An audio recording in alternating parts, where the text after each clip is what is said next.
ভারতে শিক্ষার্থীদের একটা প্রশ্ন ফাঁসের বিষয়কে কেন্দ্র করে একটা কঠোর আন্দোলন তৈরি হয়েছে। উম, মানে শিক্ষামন্ত্রীর পদত্যাগ, সরকার বিরোধী আন্দোলন। মানে আন্দোলনটা কঠোর থেকে কঠোর শুরু হয়েছে।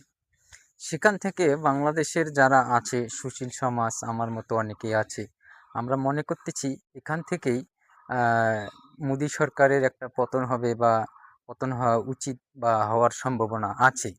অনেকেই মন্তব্য করতেছি, অনেকে ভিডিও করতেছি। আমি এখান থেকে মনে করি যে এই মোদী সরকারকে হটানো কঠিন। এটার কারণটা আমি ব্যাখ্যা করব। অনেকে হয়তো মনে করবে এটা কেমন কথা। হ্যাঁ, এটা বাংলাদেশ না, এটা নেপাল না, এটা শ্রীলঙ্কা না, যে আপনারা এই আন্দোলনটাকে আবেগে পরিণত করে আপনারা এই সরকারকে পতনে রাস্তা বের করে দিবেন বা পতন ঘটাবেন।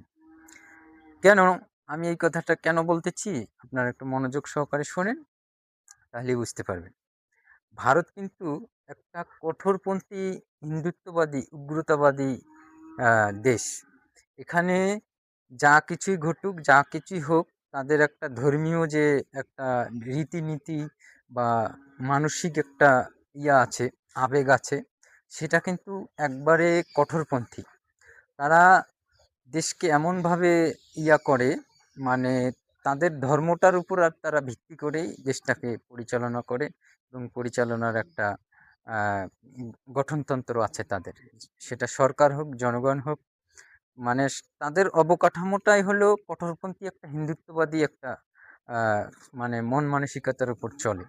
আর এটাই ফায়দা লুটে দেশটা চলে।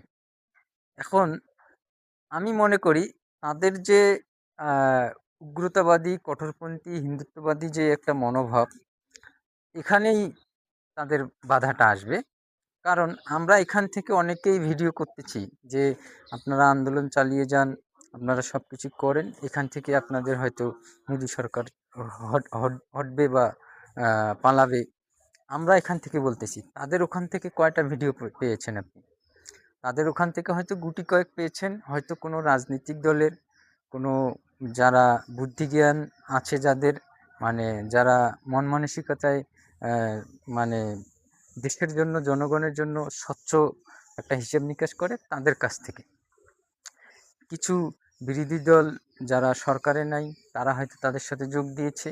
কিন্তু আমি যেটা মনে করি, এখানে হয়তো দুই একটা মন্ত্রী পদত্যাগ করলে বা বহিষ্কার করলে হয়তো এই জিনিসটা ঠান্ডা হয়ে যাবে, আমার যেটা ধারণা।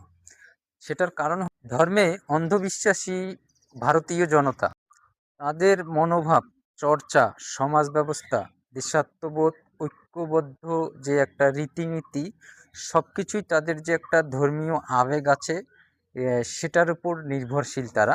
সেটার উপরেই তারা ধর্মচর্চা, সমাজ ব্যবস্থা এবং ঐক্যবদ্ধতা, এটার উপর নির্ভরশীল।